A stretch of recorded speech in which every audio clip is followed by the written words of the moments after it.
La noticia de la forma tan salvaje en la que Fulgencio el Maleante y sus hombres terminaron sus días a manos de un animal desconocido, que no era otro sino el poderoso justiciero negro, provocaron la duda y la ira de su hermano mayor Facundo, que también manejaba un numeroso grupo delictivo, pero del otro lado de la frontera.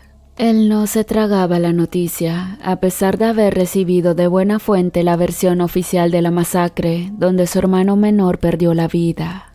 Convocó a los sobrevivientes, a fin de recabar toda la información necesaria para comenzar a practicar su deporte favorito, la venganza. Mandó a traer a su gente para poder organizar la feroz cacería. Los hombres le pusieron al tanto de que lo que vería era algo fuera de lo común, inverosímil e increíble. Pero Facundo no era fácil de sorprender, o al menos eso pensaba, pues al ser más malvado y prepotente que Fulgencio, pensaba que estaba preparado para cualquier cosa, menos para los videos que los hombres de su finado hermano le mostrarían.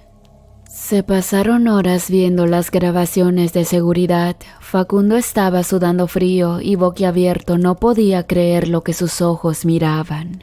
No era posible que esas bestias existieran en la vida real, solo eran cuentos de campesinos, se decía una y otra vez. Mi abuela me platicaba de esas cosas, pero siempre pensé que eran mitos. Entonces Joaquín, su brazo derecho, le sacó de su error. No, Facundo, esos no son nahuales, sino hombres lobo. Son muy diferentes y extremadamente peligrosos. Solo mira, hicieron picadillo a varios comandos armados hasta los dientes y ni siquiera se despeinaron, a excepción del rubio, pero esto sobrepasa nuestro equipo. Bueno, ¿y qué sugieres que haga, compadre? Joaquín se quedó pensando y finalmente dijo que para grandes presas se requerían grandes cazadores. Hay que meterse en los bajos fondos. Con los cazadores furtivos que van a África, ellos harían cualquier cosa por dinero. Facundo interrumpió a su hombre de más confianza y le dijo que creerían que están locos cuando les dijeran que iban a cazar. Pero Joaquín sabía perfectamente lo que hacía. No estés tan seguro, compadre. En Europa del Este hay cazadores que han visto y cazado a esas malditas bestias. Solamente es cosa de buscar en el agujero adecuado y poner el precio. El resto es muy sencillo. Tal como es costumbre en las grandes mafias, mandaron el anuncio codificado en los principales medios de comunicación impresos, desde periódicos hasta en revistas. Solamente la gente que entiende esos códigos es capaz de descifrarlos, por lo que no tardaron ni 3 días en responder al llamado. Joaquín se dirigió a una pista privada donde esperarían a los cazadores. Se trataba de Sasha y Alexei, descendientes directos del monje loco Grigore Rasputin. Cazadores furtivos, saqueadores de tumbas y piezas arqueológicas, sabían de mitos, leyendas y magia negra. Eran los indicados para el trabajo, aparte de ser miembros de la Bratia, lo más sanguinario y cruel de la mafia rusa.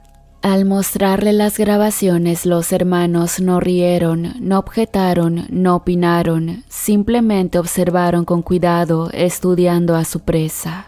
Facundo pensó que algo estaba mal, pero los rusos movieron en negativa la cabeza. Simplemente Alexei dijo, Oborodny, que es como llaman a los hombres lobo en Rusia. Son 2, solamente necesitamos armamento especial y el precio es el acordado, 30 millones por la cabeza.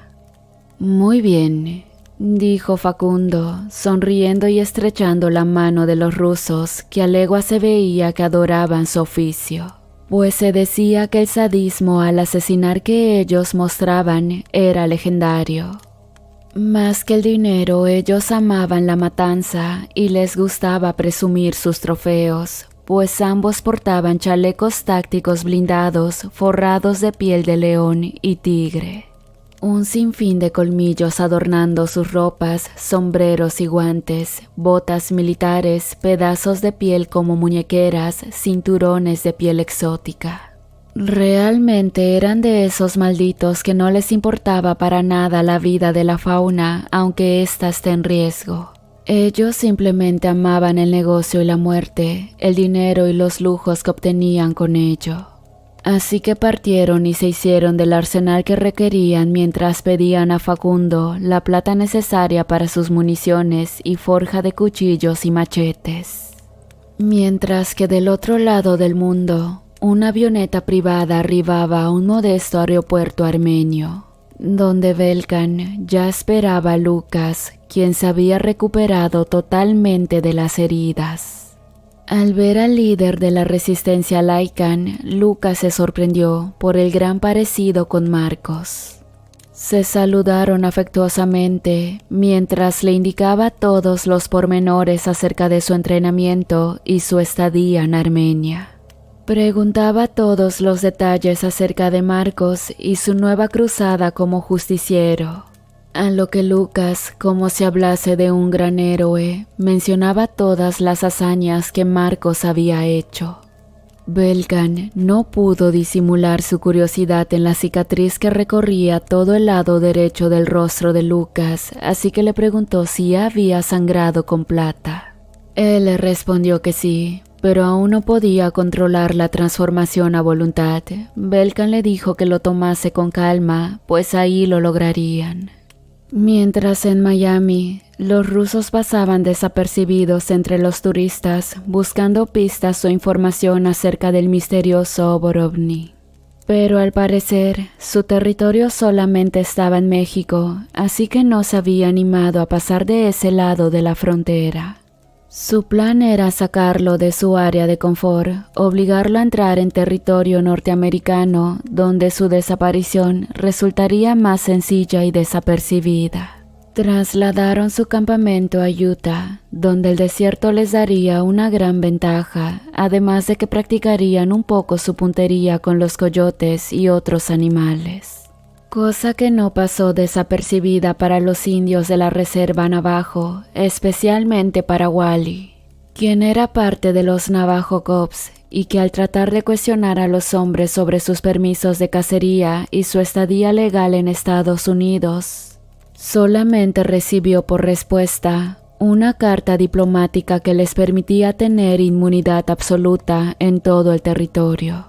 Cosa que a los nativos no les convenía, debido a que los extranjeros habían llegado a hacer algo ilegal y perjudicial para la reserva y sus tierras sagradas. Wally no pudo sino tragarse su orgullo y coraje y retirarse, no sin antes pasar a la reservación con el jefe para contarle lo que había visto. Y tal como la gente del orden sospechaba, los rusos comenzaron con su matanza esa misma noche. El jefe Joe agachó la cabeza y llamando a los ancianos, hicieron un ritual de visión para ver el motivo de la presencia de los blancos en sus tierras. Lo que el jefe vio lo perturbó, pero a la vez lo llenó de incertidumbre y una especie de esperanza muy vaga. Vicente, el más joven de los hechiceros, pidió permiso al consejo para patrullar las colinas en su forma de halcón.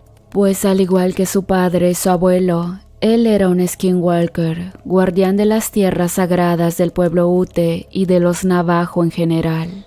Su deber era hacer que los intrusos se alejaran y con las reservas le pidieron que no interviniera a menos de que fuera absolutamente necesario.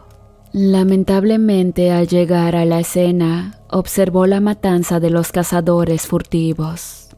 No los comen, no visten sus pieles, ¿por qué los matan?, se preguntaba el joven trotapieles, indignado y llorando su impotencia.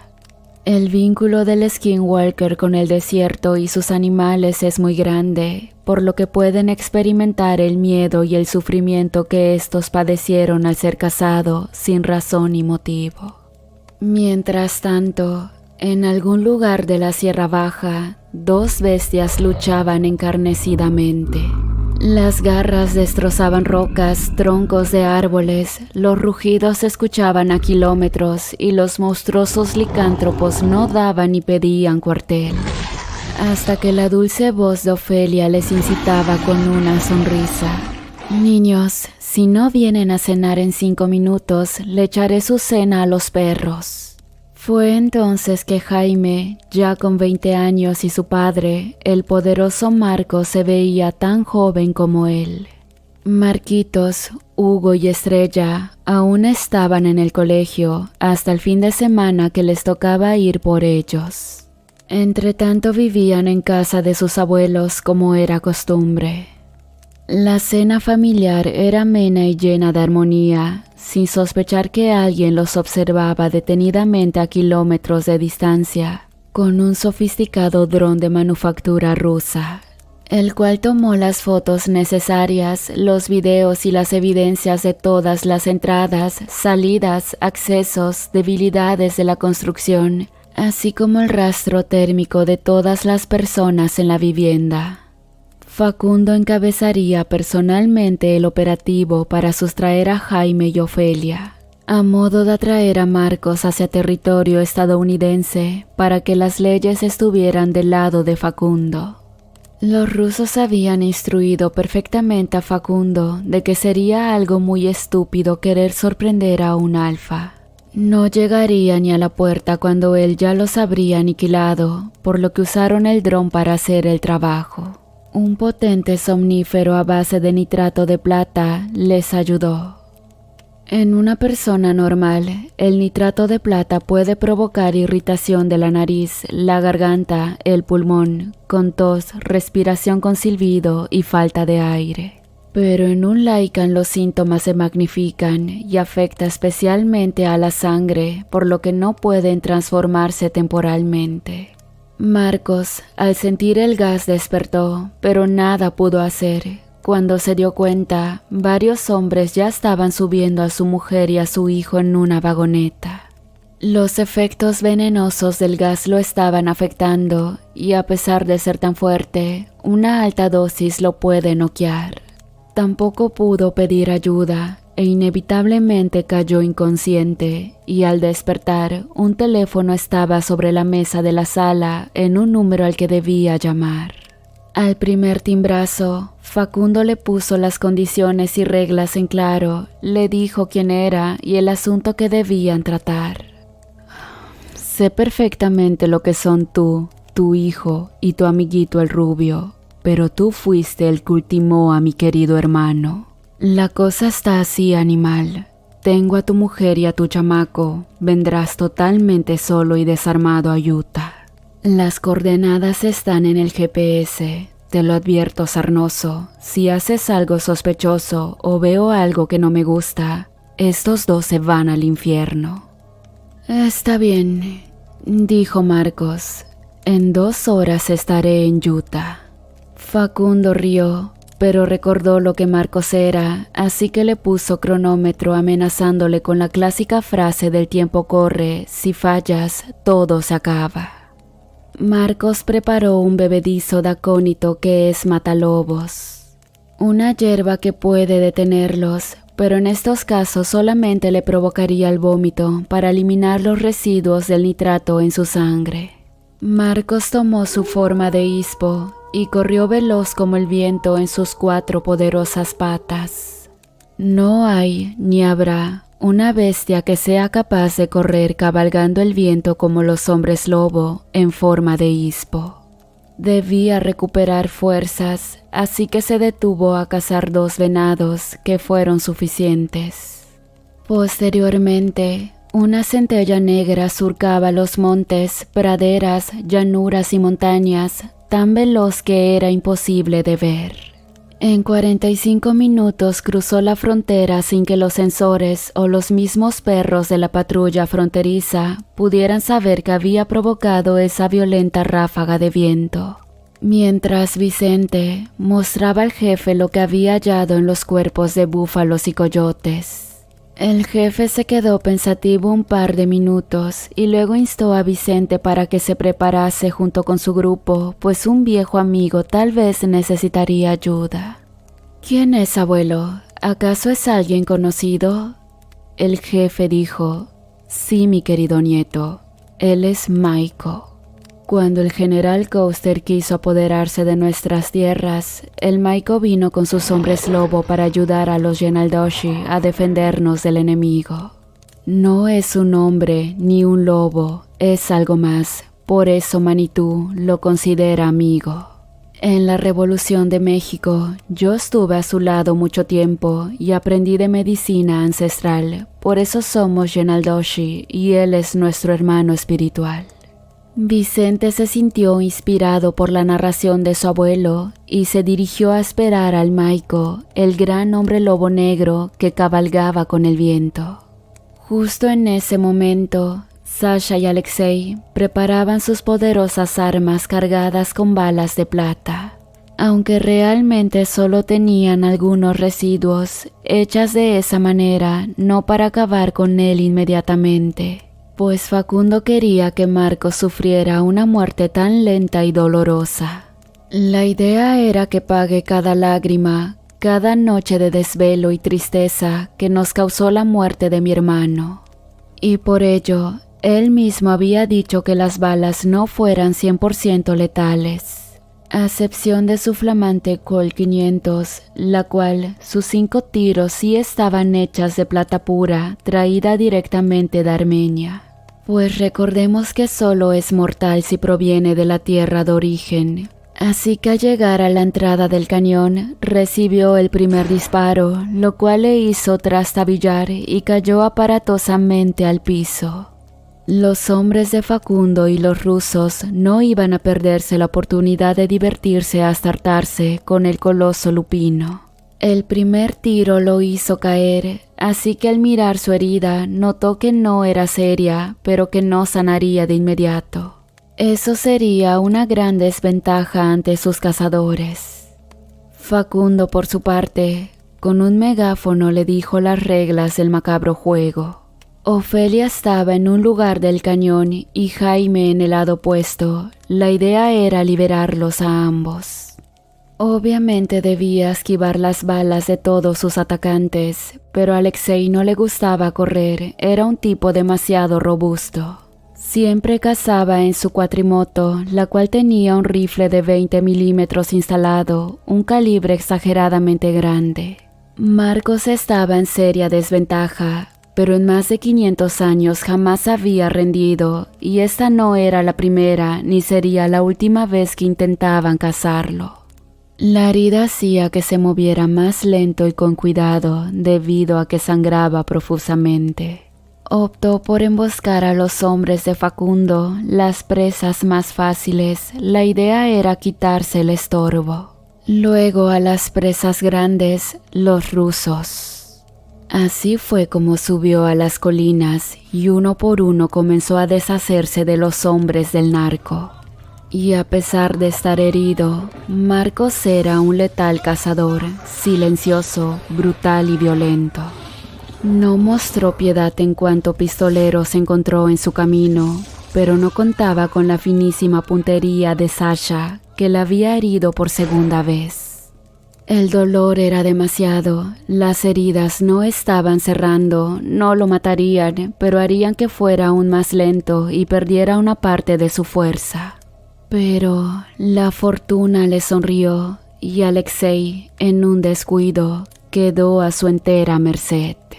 El Laikan, sin miramientos, levantó al ruso de su moto y lo apaleó con saña para finalmente despedazarlo y semidevorarlo, arrojando su cabeza a la vista de su hermano menor, Sasha, quien gritó de furia y puso su rifle en modo de ráfaga para causar algunas heridas más en el lupino. Severamente herido, corría velozmente tratando de esquivar los tiros, pero eran demasiados. Estaba en desventaja en un territorio que hacía tanto tiempo no pisaba, además de que las armas de los rusos eran demasiado modernas, nunca las había visto. y las municiones le causaban un escozor terrible que le estaba volviendo literalmente loco. Sasha era el más sádico de los dos hermanos, no iba a permitir que el gran lobo negro se saliera con la suya. Ahora estaba ante dos hermanos que deseaban venganza y que buscarían su cabeza como diera lugar. Después de recibir tantos tiros y uno que otro machetazo, Marcos no soportó más las heridas y el dolor, cayendo pesadamente por tierra. Después de 500 años, por primera vez sentía un dolor que no podía simplemente pasar por alto. Después de 500 años nunca lo habían herido de esa manera, y en 500 años nunca había enfrentado solo a tantos enemigos en desventaja. Ni siquiera los Strigoi en Rumania, donde las Mardagalai fueron de gran ayuda para salvarles el trasero a Belkan y a él. Para colmo, estaba rodeado y extremadamente debilitado, no tenía muchas oportunidades. Facundo se plantó frente a él, riendo muecas de victoria y burla, mientras le decía que pensaba que un verdadero hombre lobo iba a ser un gran reto, un rival digno, pero que se había equivocado. Marcos simplemente clamaba piedad, pero no para él, sino para su esposa y su hijo. «Ya me tienes, déjalos ir por favor, conmigo puedes hacer lo que te plazca, pero no a ellos, que ningún mal te han hecho, déjalos ir». Facundo dijo: ya nos vieron en primera, y en segunda no puedo permitir que tu cachorro se quiera vengar en el futuro, por eso me los voy a echar a ellos primero». Marcos no podía moverse, pero cuando creyó que todo estaba perdido, comenzaron a escucharse cantos indígenas, tambores y muchísimos aullidos de coyotes mezclados con carcajadas espeluznantes como de hombres y hienas al mismo tiempo. Por aquí, por allá, pareciera que los rodeaban, que vinieran de todas partes y de ninguna a la vez. Luego, los maleantes escucharon sus propias voces, así como Sasha la voz de Alexei. «¿Qué maldito truco es este?», gritaba el mafioso, amenazando a Marcos, que estaba igual o más sorprendido. Finalmente una agónica sonrisa se pintó en sus fauces y simplemente dijo que ahora estarían parejos.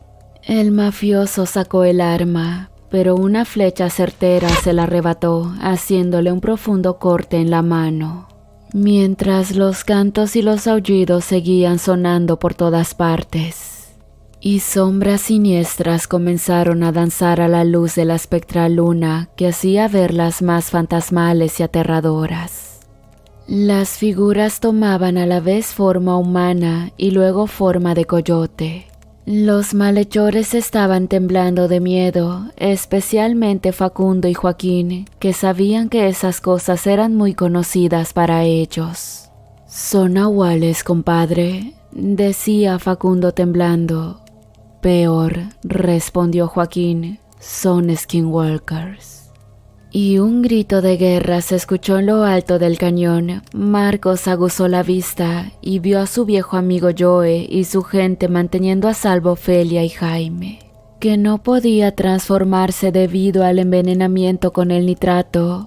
Pero de entre las sombras surgió el joven Vicente, el nieto de Joe, diciendo: «Saludos, Maiko, somos aliados». Marcos, Facundo y Sasha al unísono dijeron: «¿Somos?». Cuando un centenar de hombres como cadáveres ambulantes se levantó de las arenas del desierto y salieron de entre las sombras colocándose sus pieles de coyote. Eran los Yenaldoshi, los skinwalkers que protegen el suelo sagrado de la nación abajo.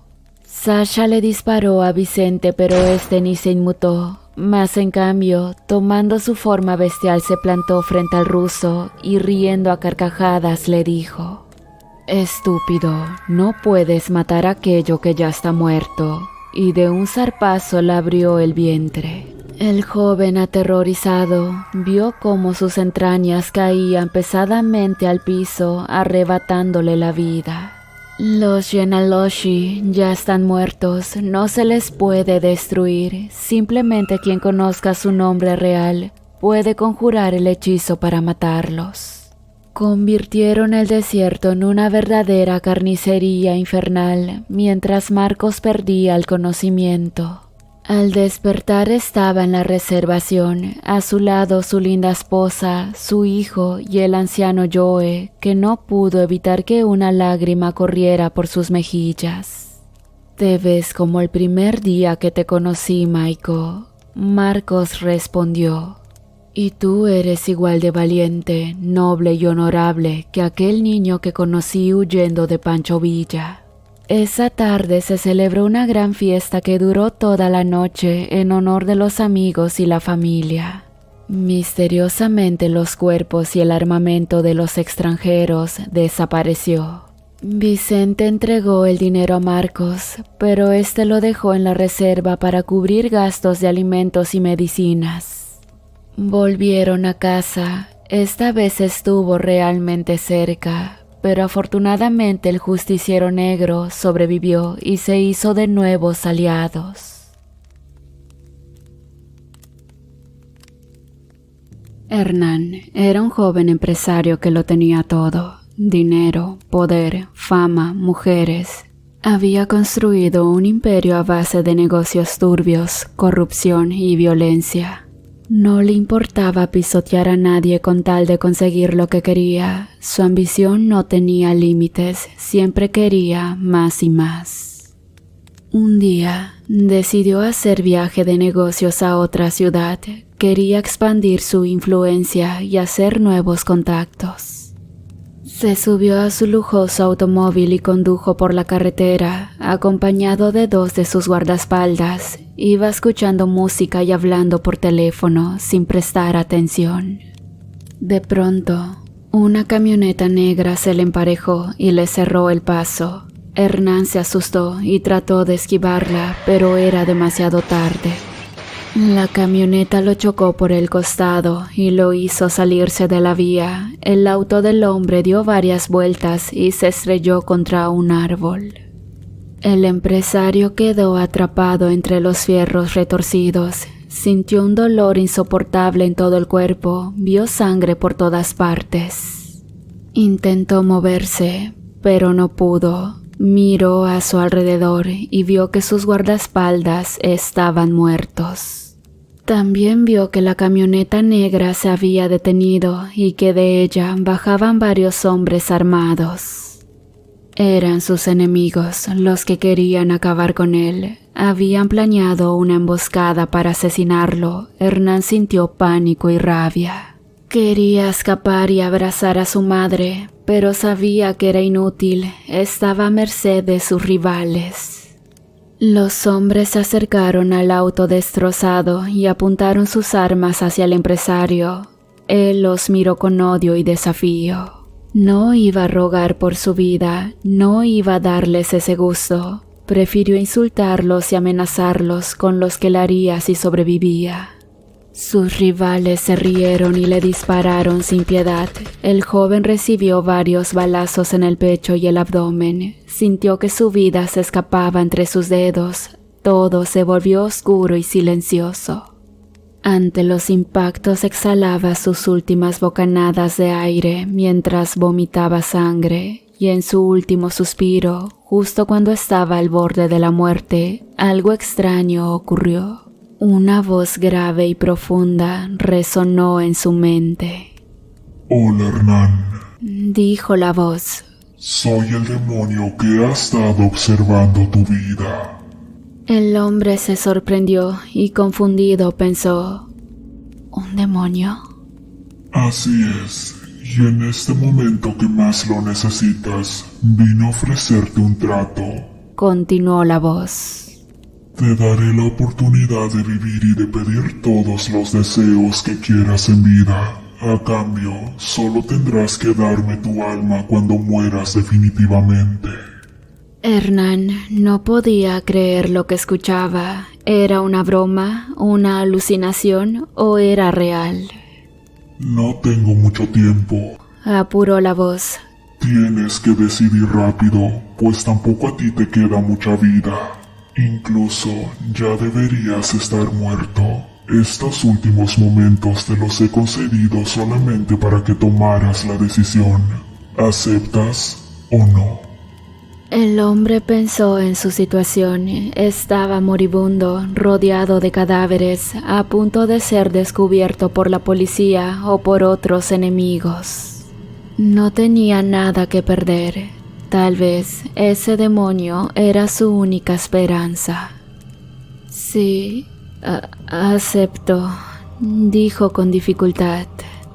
Muy bien, entonces te concedo tu primer deseo, vivir. El empresario sintió un calor intenso recorrer su cuerpo. Las heridas se cerraron, los huesos se pegaron de nuevo, los órganos se regeneraron. El dolor desapareció. Hernán abrió los ojos y vio que estaba vivo. ¿Qué ha pasado? Te he curado, es el poder de mi pacto, pero ten cuidado, cada deseo tiene un costo y no olvides que tu alma es mía cuando mueras. Pero, dime, ¿qué costo? Lo sabrás cuando me lo pidas. Ahora, sal de ahí y empieza a disfrutar de tu nueva vida. Nos volveremos a ver pronto. La voz se cayó y el joven se quedó solo. Se desató el cinturón de seguridad y salió del auto, miró el panorama y se sintió afortunado. Había escapado de la muerte y tenía la oportunidad de cumplir todos sus sueños, pero no sabía que acababa de cometer el peor error de su vida. El chico se alejó del lugar del accidente y caminó por la carretera buscando un transporte. No tardó en encontrar un taxi que lo llevó a la ciudad más cercana. Allí se registró en un hotel de 5 estrellas y pidió una habitación con vistas al mar. Se sentía eufórico. Había sobrevivido a un atentado y tenía el poder de pedir lo que quisiera. Se olvidó de sus problemas y se dedicó a disfrutar de su nueva vida. Pidió comida, bebida, ropa, joyas, todo lo que se le ocurrió. También pidió mujeres, muchas mujeres, de todas las edades, razas y nacionalidades. Hernán no se dio cuenta de que cada vez que pedía algo, una marca negra aparecía en su piel. Eran las señales del costo de sus deseos. El demonio le había advertido que cada deseo tenía un precio, pero no le había dicho cuál era. Tampoco se dio cuenta de que cada vez que pedía algo, una sombra oscura lo seguía a distancia. Era la muerte que lo acechaba y esperaba su momento. Posteriormente pasó varios días en el hotel sin salir de su habitación. Se encerró con sus lujos y sus placeres sin importarle nada más. Se creía el rey del mundo, el dueño de su destino. Un día, mientras estaba acostado en la cama con 3 mujeres, sonó el teléfono. Tomó la llamada y escuchó una voz familiar. Hola Hernán, soy Carlos. Carlos era uno de los socios de Hernán, uno de los pocos que le quedaban. Habían hecho muchos negocios juntos y se habían apoyado en las buenas y en las malas. Carlos, ¿qué pasa? Hernán, tengo una mala noticia. Te han dado por muerto. Pero, ¿qué dices? Sí, Hernán, la policía encontró tu auto en la carretera todo destrozado. También encontraron los cuerpos de tus guardaespaldas y de los tipos que te atacaron. Estaban todos llenos de balas. Parece que hubo una balacera entre bandas rivales y tú quedaste en medio. Pero yo estoy vivo. Lo sé, yo también lo sé, pero nadie más lo sabe. Todos creen que estás muerto. Los medios han publicado la noticia. Tu foto está en todos los periódicos y en todas las pantallas. En ese preciso instante, Hernán se levantó de la cama y encendió el televisor. cambió de canal y vio que era cierto. Su rostro aparecía en todas partes junto a titulares como "El fin de un imperio", "Muere el rey de los negocios", "Cae el gran jefe". ¿Y ahora qué? Ahora tienes dos opciones: o te quedas escondido para siempre o vuelves a reclamar tu lugar. ¿Qué quieres decir? Quiero decir que si te quedas escondido nadie te molestará, pero tampoco tendrás nada, perderás todo lo que has construido. Tu imperio, tu poder, tu fama, serás un fantasma, un muerto en vida.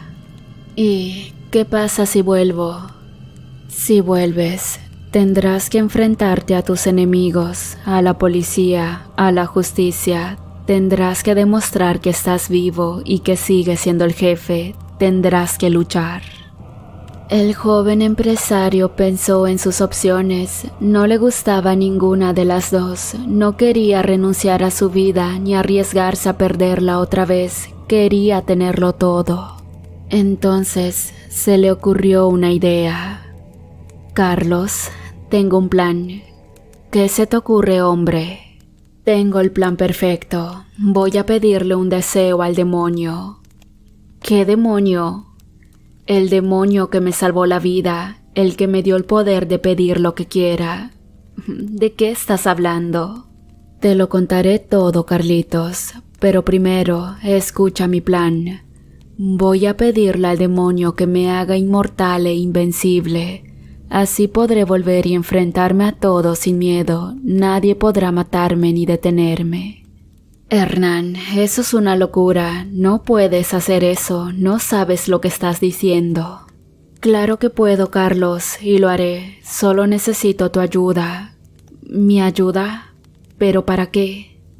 Para organizar mi regreso triunfal. Quiero que convoques a una reunión a todos los que me deben lealtad. Diles que estoy vivo y que voy a volver.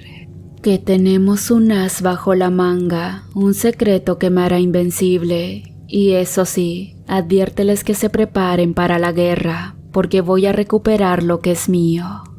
Oye, cabrón, no sé si deba hacer eso. Me parece muy arriesgado. Confía en mí, Carlangas. Es la única forma de salir de esta. Además te lo compensaré. Te daré una parte de mi poder, de mi riqueza, de mi gloria. Serás mi mano derecha, mi socio, mi amigo. Está bien, güey. Haré lo que me pides, pero espero que sepas lo que haces.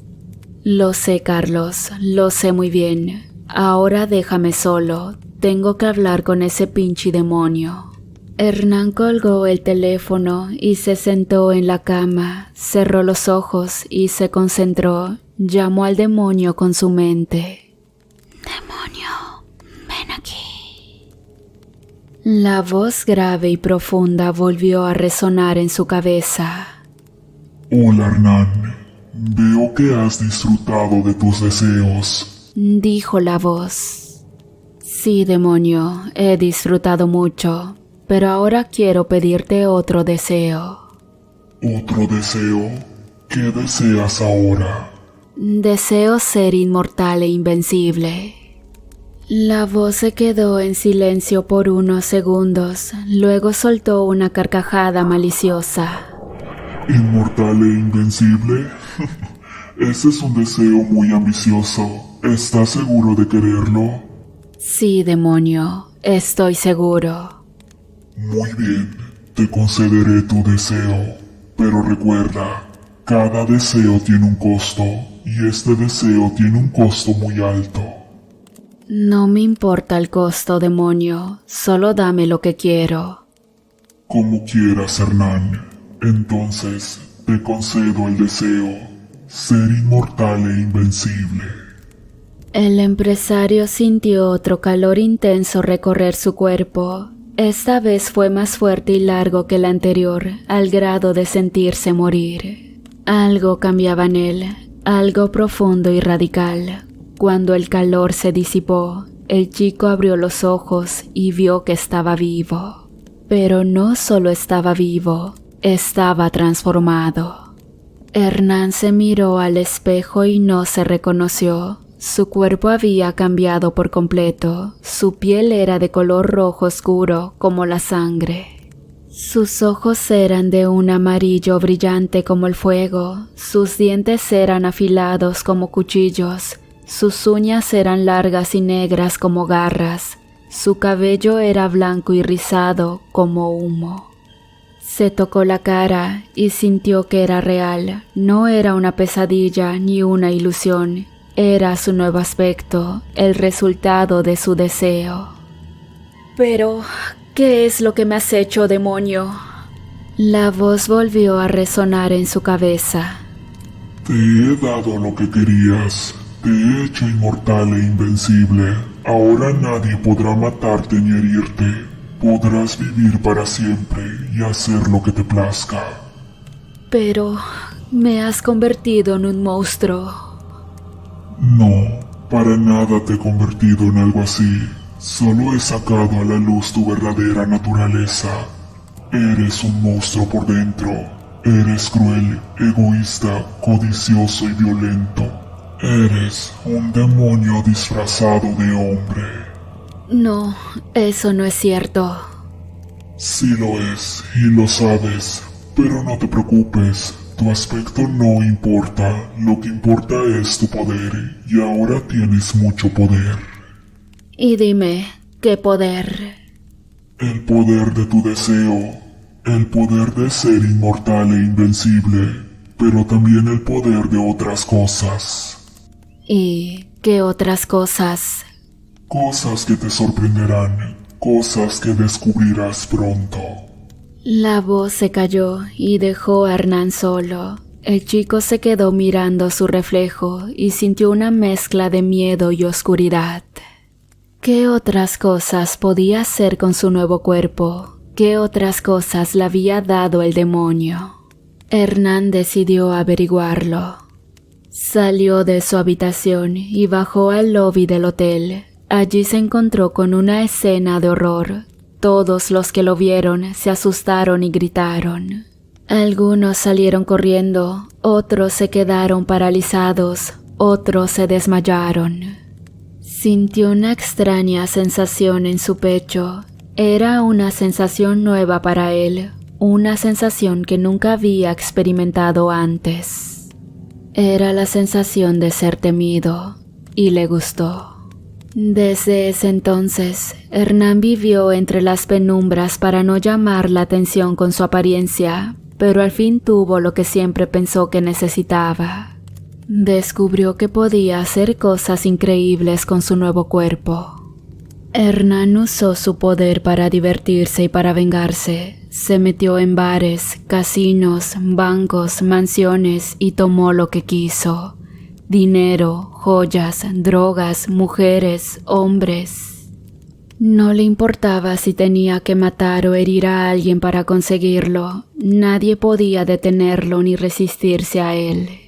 Y muy inteligentemente, siempre dejaba las escenas del crimen con masacres o situaciones que parecieran obra del crimen organizado. El ahora demonio también usó su poder para eliminar a sus enemigos. Buscó a los que lo habían traicionado, a los que lo habían atacado, a los que lo habían dado por muerto. Los encontró uno por uno y los hizo sufrir, los torturó. No les dio ninguna oportunidad de escapar ni de pedir perdón. Se sintió satisfecho y orgulloso. Había logrado su objetivo. Ser inmortal e invencible, había recuperado su lugar, ser el rey del mundo. Pero no se dio cuenta de que había pagado un precio muy alto por su deseo, no se dio cuenta de que había perdido su humanidad. Hernán se convirtió en el terror del bajo mundo, nadie se atrevía a enfrentarlo ni a desafiarlo, todos lo odiaban y le temían, pero también lo admiraban y lo envidiaban. Era el más poderoso, el más rico, el más famoso entre los criminales. Era el inmortal, el invencible, el demonio. Y lo mejor de todo es que nadie sabía de su existencia, más allá de grupos criminales que cooperaban o rivalizaban con él.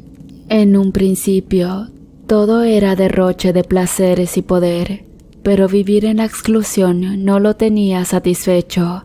A pesar de tener todo lo que quería, se sentía vacío y solo. No tenía amigos ni amor, y de su familia solo tenía a su madre, pero no quería verla así. Ella se había esmerado en educarlo con cariño y se decepcionaría de ver lo que su hijo era ahora.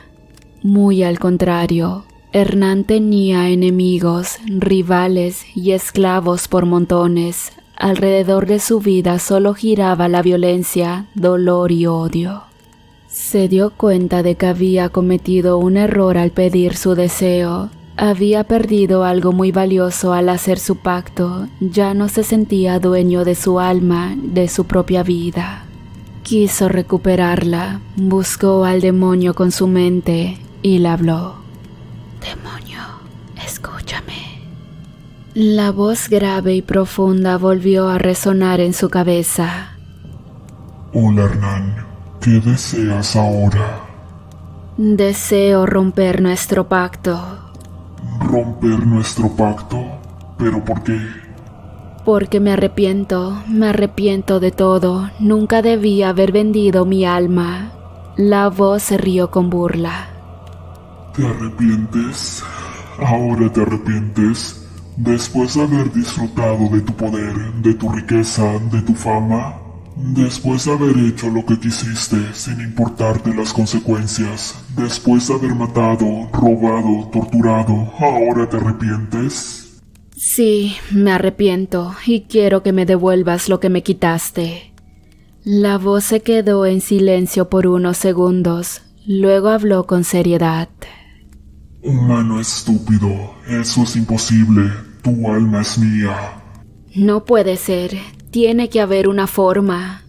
No la hay, lo único que puedes hacer es aceptar tu situación y seguir viviendo como lo has hecho hasta ahora, o mejor dicho, seguir existiendo. No puedo aceptarlo, no puedo seguir así, no puedo seguir siendo un monstruo. Bueno, en vista de tu insistencia, déjame decirte que realmente sí tienes una opción, un cartucho que puedes quemar para recuperar tu alma. Dime, ¿cuál es? Dame un sacrificio a cambio de tu vida. En ese momento el rostro de Hernán brilló de alegría. Luego de haber acabado con tanta gente, a él no le parecía nada difícil entregar un alma a cambio de la suya. Sí, claro que sí, monstruo. En menos de una hora tendrás tu sacrificio.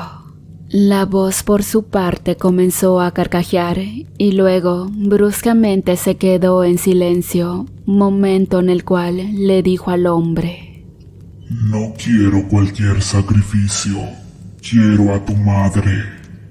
Hernán se quedó helado al escuchar esas palabras. No podía creer lo que el demonio le pedía. Su madre era la única persona que lo había querido y cuidado desde que era niño, y seguramente le ofrecería amor hasta ahora sin importar en lo que se había convertido. ¿Mi madre? Sí, tu madre. Ella es el sacrificio que quiero. Ella es el precio que debes pagar por tu deseo. Después de meditarlo por un rato, Hernán decidió sacrificar a su madre. No le importaba el amor que ella le había dado ni el dolor que ella sentiría. Llamó a su madre por teléfono y le dijo que quería verla, pues tenía algo muy delicado que contarle. Su madre se alegró de escuchar su voz. Hacía mucho tiempo que no sabía nada de él y moría de ganas de ver y abrazar a su pequeño. El día de la cita llegó y su madre fue al lugar que él le indicó. Lo encontró sentado en un banco, bajo un árbol. Lo vio diferente, más pálido, más delgado, más triste. Su madre se acercó a él y lo saludó con una sonrisa. «Hola, hijo, ¿cómo estás?» «Hola, mamá, estoy bien». «Me alegro mucho, hijo, te he extrañado mucho». «Yo también, mamá, te he extrañado mucho». Su madre se sentó a su lado y lo abrazó con fuerza. Hijo, te quiero mucho y quiero que seas feliz. Él solo quedó callado. Su madre lo miró a los ojos y le preguntó con curiosidad. Pero dime, ¿qué querías contarme? ¿Qué es eso tan importante? Mamá, te voy a contar un secreto que cambiará nuestras vidas. ¿Qué secreto, hijo? Mamá, yo hice un pacto con el demonio. Su madre se quedó sin habla al escuchar esas palabras. No podía creer lo que su hijo le decía. Pensó que estaba bromeando o que estaba loco. ¿Qué dices, hijo? Es verdad, mamá. Hice un pacto con el demonio y le vendí mi alma a cambio de ser inmortal e invencible. Su madre se asustó al ver la seriedad de su hijo. Se dio cuenta de que no estaba bromeando ni estaba loco. Estaba diciendo la verdad. ¿Por qué hiciste eso, hijo? No entiendo. Porque quería tenerlo todo, mamá. Quería tener dinero, poder, fama. Quería ser el rey del mundo. Su madre se entristeció al escuchar la respuesta de su hijo. Se dio cuenta de que había perdido sus valores y su moral. Se dio cuenta de que había perdido su alma. Hijo, eso no está bien. Eso no te hace feliz. Eso te hace infeliz. No te preocupes, mamá. Ya no me importa eso. Ya no me importa nada. Su madre se alarmó al ver la actitud de su hijo. Se dio cuenta de que estaba desesperado y desilusionado. Hijo, ¿qué te pasa? Mamá, te voy a contar otro secreto. ¿Qué secreto, hijo? Dime. Mamá, yo quiero romper el pacto con el demonio y para eso tengo que darte como sacrificio. Su madre se quedó paralizada al escuchar esas palabras. No podía creer lo que su hijo le decía. Pensó que era una broma cruel o una pesadilla horrible. ¿Qué cosas dices, hijo? Digo que te voy a sacrificar al demonio, mamá. Digo que te voy a matar para recuperar mi alma. Su madre se echó a llorar al escuchar la confesión de su hijo. No podía entender cómo había llegado a ese punto. Hijo, por favor, no hagas eso. Hijo, por favor, recuerda quién eres, recuerda quién soy yo. Lo siento, mamá, pero no tengo otra opción. Es la única forma de romper el pacto con el demonio. Es la única forma de ser feliz. Y en ese momento sacó un arma y la apuntó a su madre. Un grito lastimero se dejó escuchar en el entorno, posterior a 2 estruendos impactos de bala. Hernán miró a su madre, la cual estaba de rodillas llorando, y acto seguido sintió como un líquido caliente le escurría por el pecho, procedido de un ardor que poco a poco se fue haciendo más intenso, al grado de hacerlo perder la razón y desmayarse. Alrededor de ellos, un grupo de policías aseguraban el sitio, y es que después de tantos crímenes cometidos por parte de Hernán, un grupo de policías le pisaban los talones y era cuestión de tiempo en que él se dejara ver para poder atraparlo. A lo lejos, la voz observaba lo que estaba ocurriendo y una sonrisa se dibujaba en su rostro. Desde el momento en el que Hernán le dijo que quería romper el pacto, la voz aseguró de quitarle todos sus poderes, pues le parecía absurdo seguir dotando de tales facultades a alguien que ya no tenía nada que ofrecer. Es por ello que las balas de los agentes lograron penetrarle el pecho, salvándole la vida a su madre, quien aún estando a punto de morir asesinada a manos de su hijo, yacía implorando ayuda para que salvaran a su pequeño. Actualmente, Hernán se encuentra solo en un viejo cuartucho entre los pestilentes hedores de sus orines y de sus propias heces.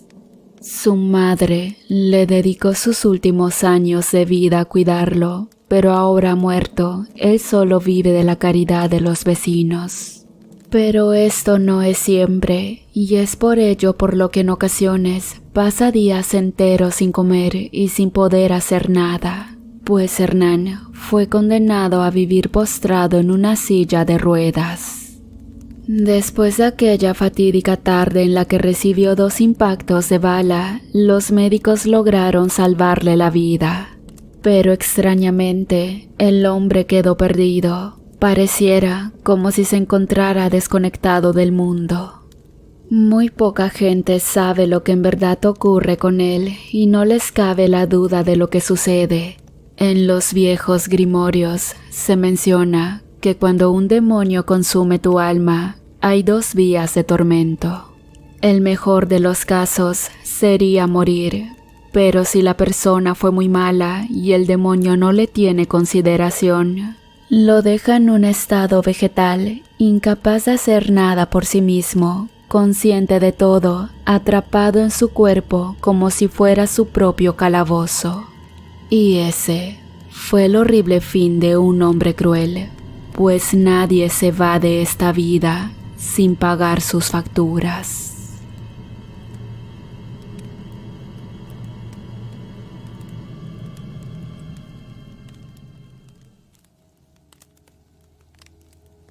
Martina corría con desesperación por el bosque, arrastrando a sus 2 hijos pequeños que lloraban y gritaban asustados.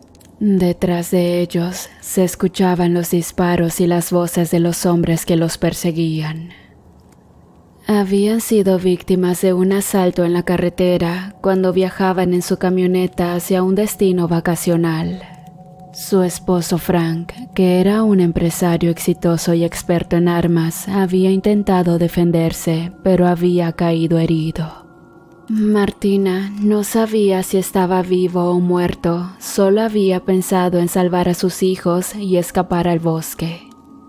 «Mamá, tengo mucho miedo», sollozó su hijo mayor, Daniel, de 8 años. «Mamá, me duele la pierna», se quejó su hija menor, Sofía, de 6 años. «Tranquilos, hijos, vamos a estar bien, solo tenemos que seguir corriendo», les dijo Martina, tratando de infundirles ánimo. Pero ella también estaba aterrada, no conocía el bosque ni sabía dónde ir, solo veía árboles y más árboles y ninguna señal de civilización. Además, los hombres que los seguían eran peligrosos y no iban a dejarlos tan fácilmente. Eran miembros de una banda criminal que operaba en la zona y que se dedicaba a robar vehículos y secuestrar personas para pedir rescates. Martina sabía que si los atrapaban, no tendrían piedad con ellos. «Allí están, no los dejen escapar», gritó uno de los delincuentes que iba armado con una escopeta. «Dispárenles, no queremos testigos», ordenó otro que llevaba una pistola. Los hombres se intensificaron y las balas silbaban cerca de ellos. Martina sintió un dolor agudo en el brazo derecho y se dio cuenta que había sido rozada por una bala. La sangre le manchó la manga de la blusa, pero no se detuvo. Siguió corriendo con sus hijos, rezando para encontrar un refugio. De pronto, vio una luz entre los árboles. Era un rancho rodeado por una valla de madera. Martina no sabía quiénes vivían allí, pero era su única esperanza. «Vamos, hijos, allí hay un rancho, quizás nos puedan ayudar», exclamó Martina y se dirigió hacia la luz. Al llegar, Martina vio un viejo tablón que decía: «Bienvenido al rancho Los Tres Nahuales». Y luego observó a un hombre que salía de una caseta. Era el vigilante del rancho.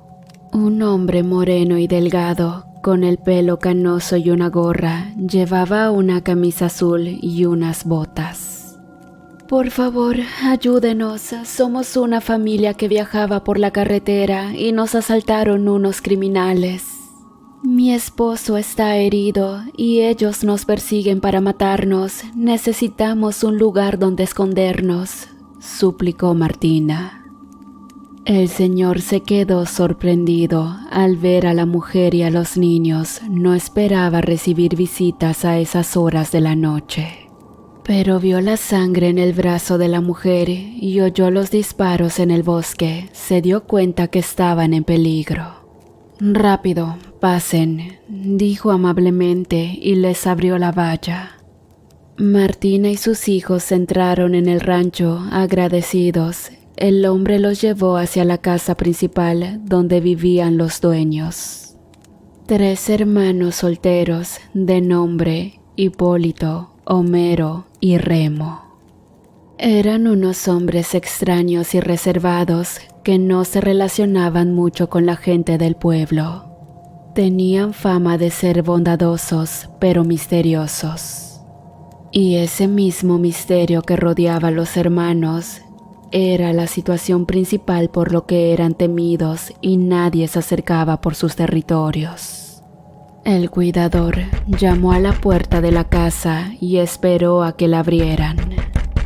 «¿Quién es?», preguntó una voz grave desde adentro. «Soy yo, don Pedro. Traigo a unos visitantes que necesitan ayuda». «¿Qué visitantes a estas horas?», preguntó otra voz más aguda. «No lo sé, señor. Son una mujer y 2 niños. Dicen que los persiguen unos criminales».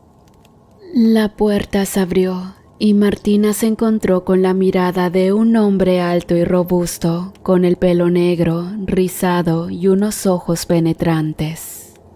Llevaba una camisa a cuadros y unos pantalones vaqueros. Detrás de él había otro hombre que se parecía mucho a él. Era su hermano, Remo. «¿Qué quieren?», preguntó el hombre que había abierto la puerta. Era Hipólito, el mayor de los 3. «Por favor, ayúdenos. Somos una familia que viajaba por la carretera y nos asaltaron unos criminales. Mi esposo está herido o quizás en este momento ya muerto y ellos nos persiguen para matarnos. Necesitamos escondernos», repitió Martina. Hipólito miró a su hermano y luego a Martina y a sus hijos. Vio el miedo y la desesperación en sus rostros y sintió una extraña compasión por ellos. «Está bien, pasen», dijo Hipólito y les hizo un gesto para que entraran. Martina y sus hijos entraron en la casa agradecidos.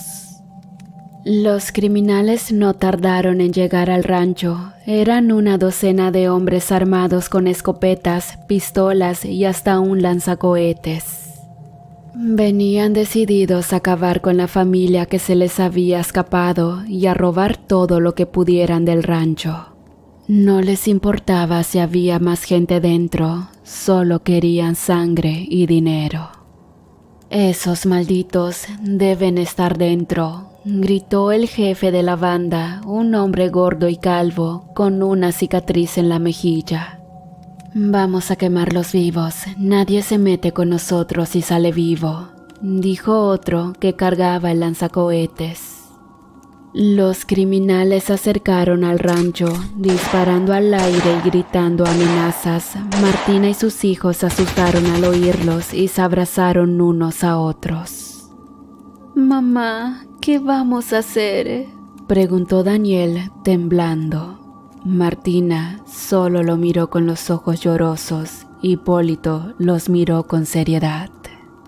«No se preocupen, nosotros los protegeremos. Tenemos armas y sabemos usarlas», les dijo Hipólito. «¿Armas? ¿Qué armas?», preguntó Martina confundida. Hipólito le señaló un armario que había en la sala, lo abrió y sacó 2 escopetas y una carabina. Se la entregó a Remo, que estaba junto a él. «Estas son nuestras armas, las usamos para cazar y para defendernos de los animales salvajes y ahora la usaremos contra los humanos», dijo Hipólito con determinación. Martina se quedó boquiabierta al ver las armas. No podía creer que aquellos hombres tan pacíficos tuvieran semejante arsenal.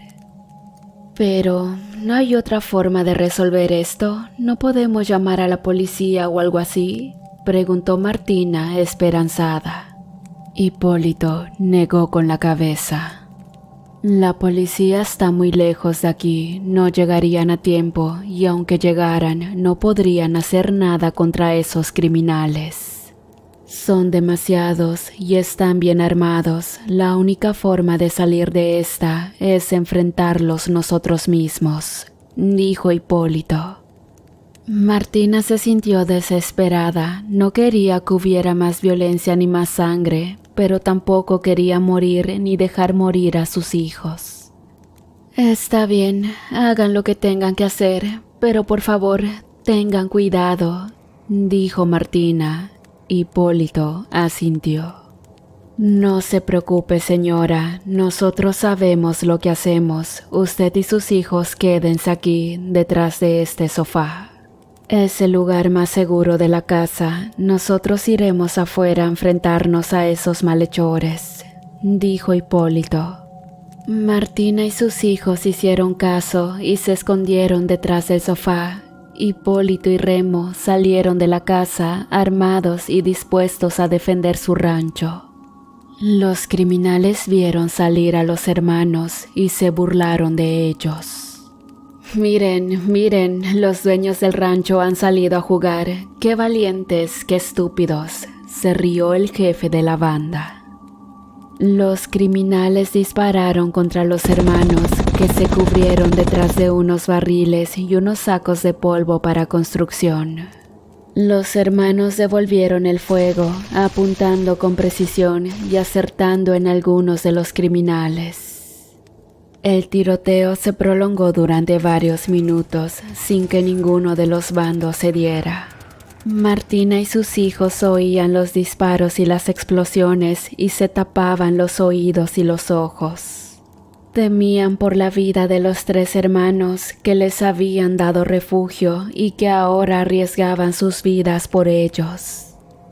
¿Crees que estarán bien?, preguntó Daniel preocupado. No lo sé, hijo, no lo sé, respondió Martina, angustiada. Los criminales se impacientaron al ver que los 3 hermanos resistían sus ataques, así que decidieron usar su arma más poderosa, el lanzacohetes. Basta de juegos, vamos a acabar con esto de una vez. Dame el lanzacohetes, dijo el jefe de la banda. ¿Qué vas a hacer, jefe? ¿No será demasiado?, preguntó el hombre asustado. No me importa, voy a volar a todos por los aires. Adiós rancho, adiós dueños, adiós familia, dijo el jefe. Los hermanos vieron con horror cómo el jefe de la banda preparaba el lanzacohetes. Sabían que si disparaba no tendrían escapatoria, tampoco la tendrían Martina y sus hijos. No podemos permitir que dispare, tenemos que detenerlo. Pero ¿cómo? Está demasiado lejos, no podemos alcanzarlo, dijo Hipólito. Yo sí puedo, dijo Remo, el menor. Remo era el más impulsivo y valiente de los 3 hermanos, también era el más hábil con las armas.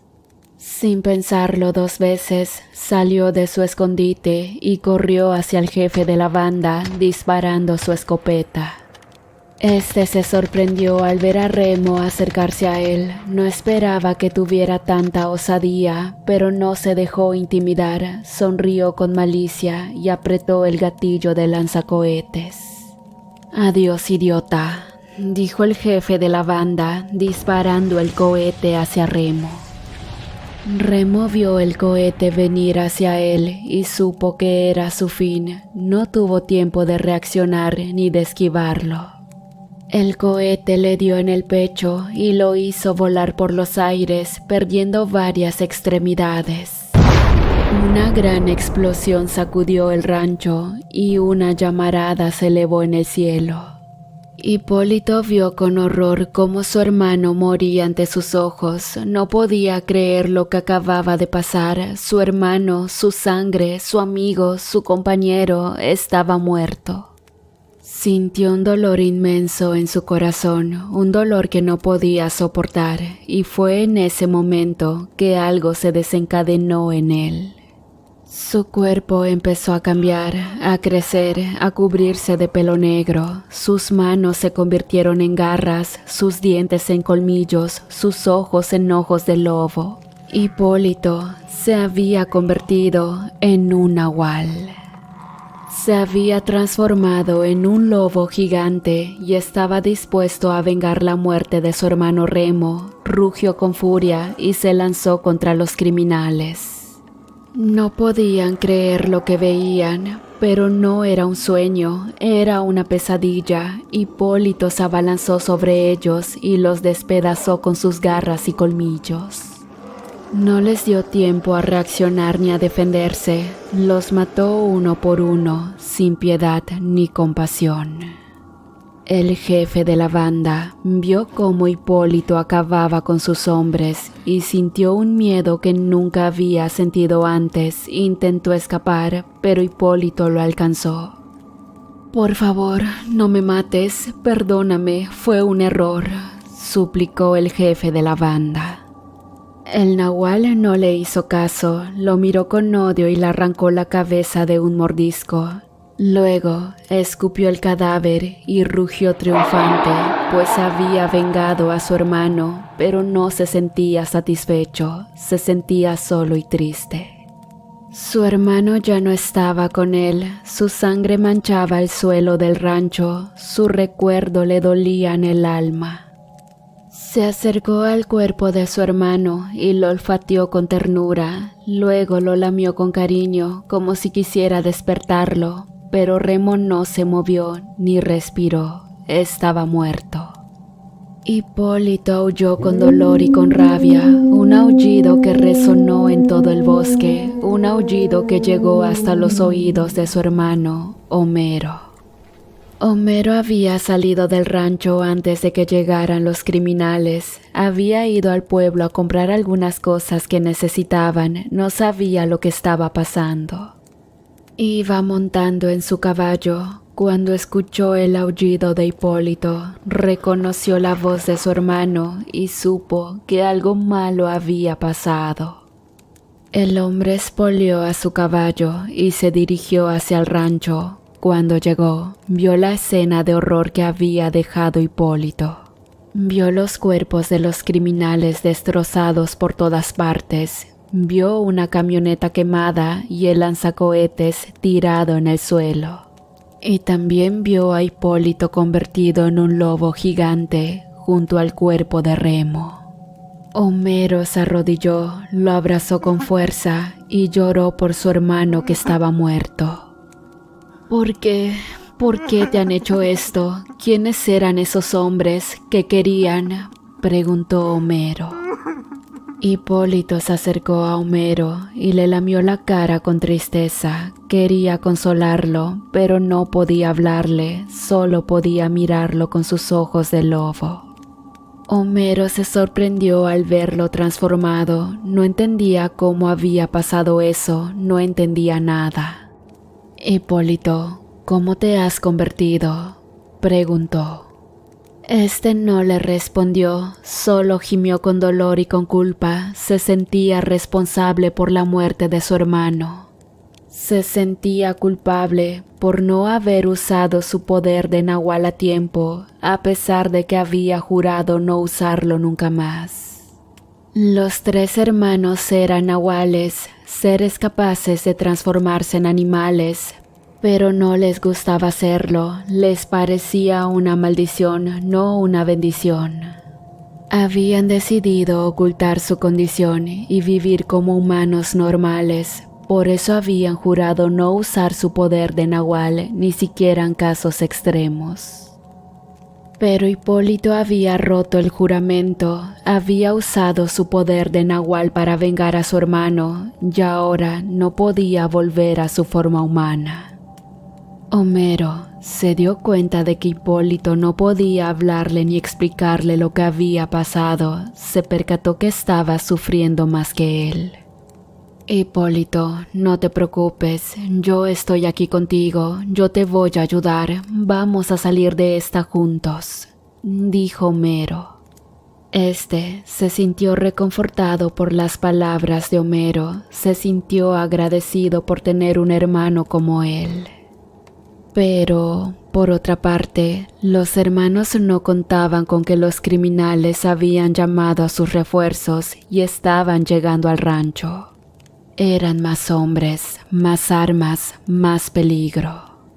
Ahí están, los hemos encontrado, son ellos los que mataron a nuestros compañeros, gritó uno de los refuerzos. Vamos a acabar con ellos, vamos a vengar a nuestros hermanos. ¡Fuego!, ordenó otro, disparando contra el rancho.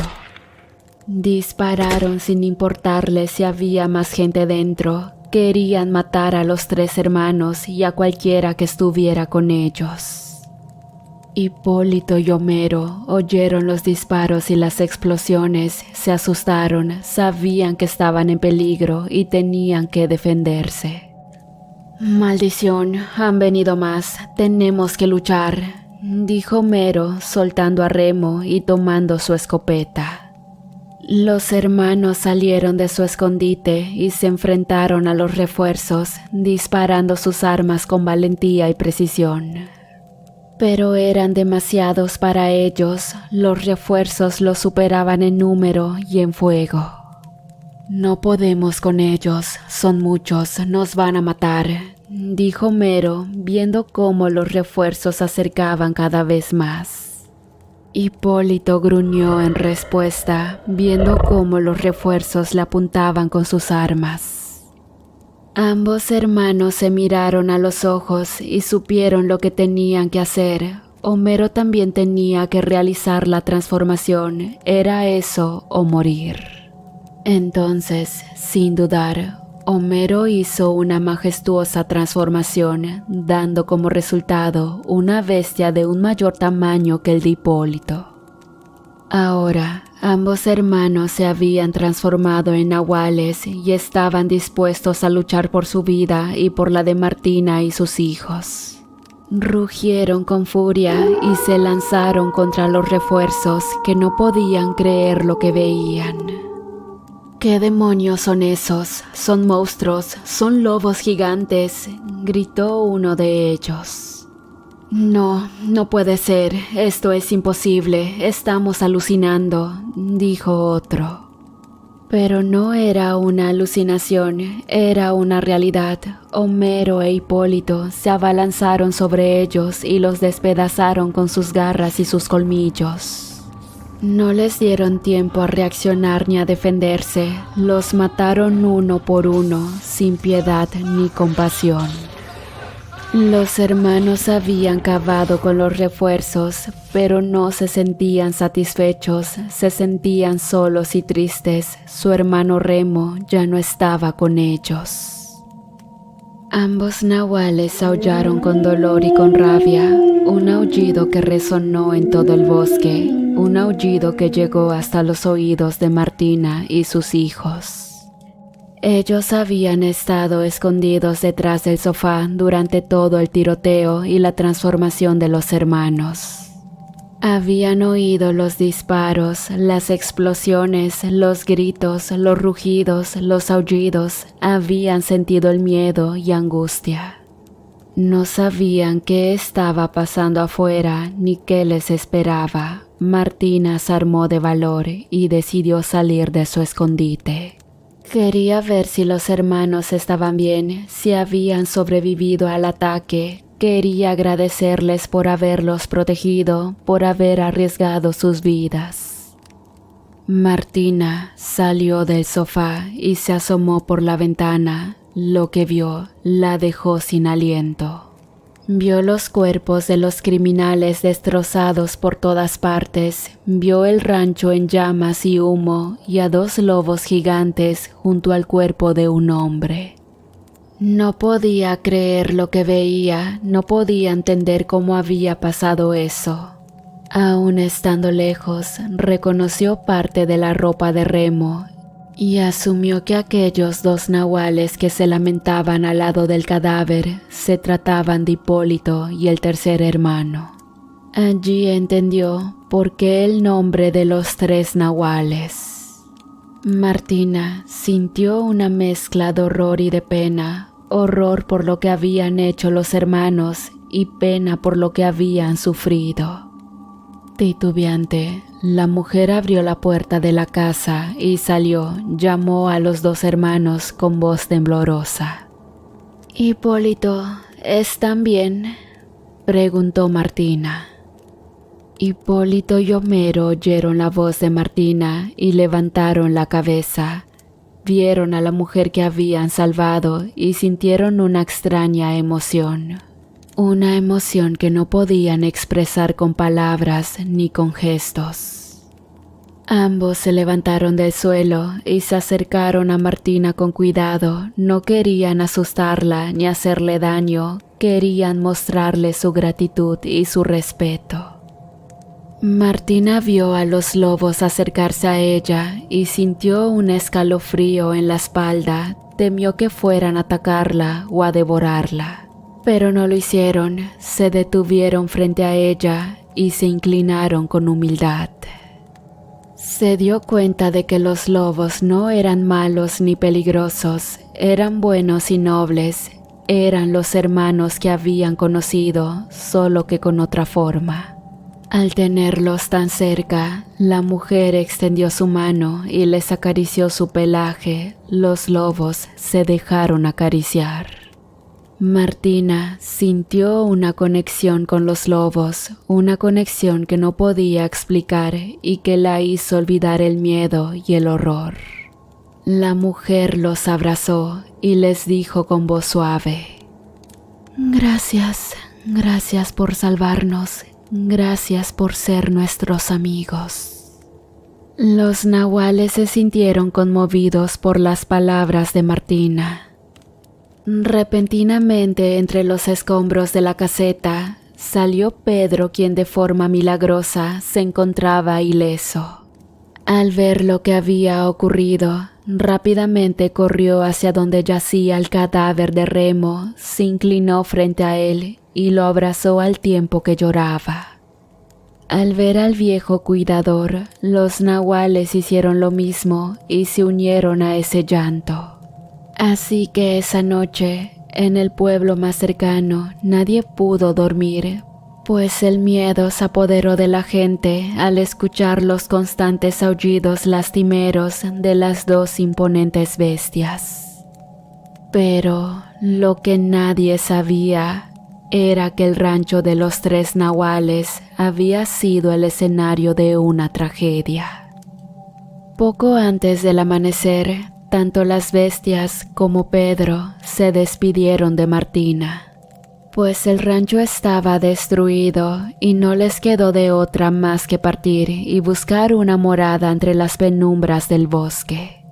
Pues en su condición actual, los nahuales nunca más regresarían en su estado humano, y es por ello que Pedro se encargaría de cuidarlos, como desde que estos eran unos niños. Nunca se sabe qué pasa por el pensamiento de cada una de las personas. Hay veces que no encuentran una salida y es fácil para ellos tratar de terminar con sus vidas. Eso mismo le pasó a Leandro, un joven de apenas 16 años que debido al cruel trato de la vida deseaba terminar con esa agonía de sufrimiento. Nacido en el seno de una familia violenta, su madre prostituta metía a los hombres a su propia casa para dar sus servicios. No le importaba que estuviese presente su hijo, le daba igual que lo observara cuando ésta se encontraba trabajando.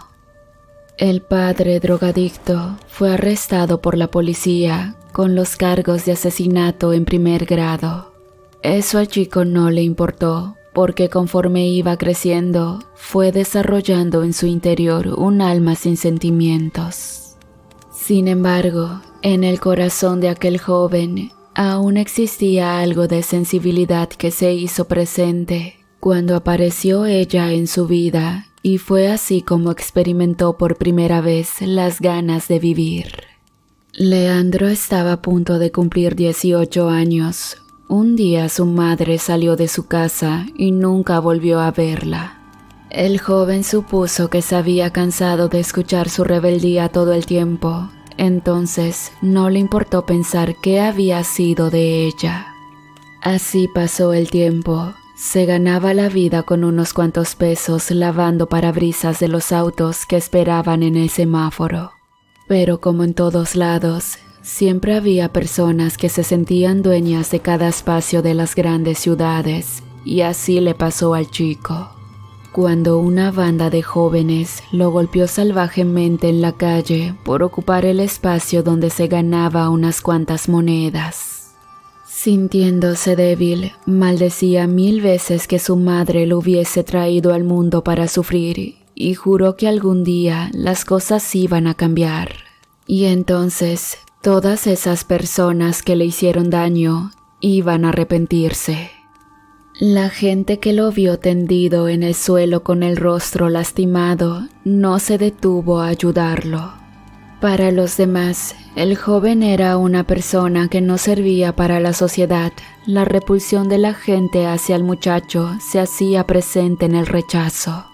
Aquella ocasión se hizo de tarde. Leandro no le quedó remedio que levantarse del suelo con mucha dificultad, tomando las pocas pertenencias que aún le quedaban.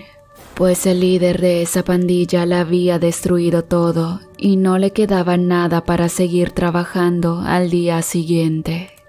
Molesto con la vida, siguió caminando hasta llegar a su casa, pero cuando estaba cerca, miró a lo lejos que del viejo edificio donde él vivía, a varios hombres sacando las pocas cosas de la que era su vivienda. Caminó con dificultad para preguntar qué era lo que sucedía, pero un señor de traje gris con voz arrogante le dijo con una extraña sonrisa: «Tú ya no vives aquí». Sin ninguna explicación, lo echaron a la calle como si fuese un perro. Sentado en la banqueta con el cuerpo lastimado, pensaba en qué hacer si ya no tenía dónde ir. De repente, una nube negra comenzó a oscurecer el cielo, ocultando las estrellas que comenzaban a brillar. Relámpagos anunciaban una fuerte tormenta, mientras la gente corría a refugiarse en sus casas, ignorando al joven. Lastimosamente, las personas suelen ser las más crueles de todos los seres vivos que habitan en el planeta Tierra. Hasta los animales muestran más empatía con otras especies, pero se vive en una sociedad la cual con el paso del tiempo hay carecimiento de valores. Conmocionado se levantó de la banqueta dejando sus pertenencias abandonadas en la calle. ¿Cómo iba a resguardarlas si no tenía a dónde ir?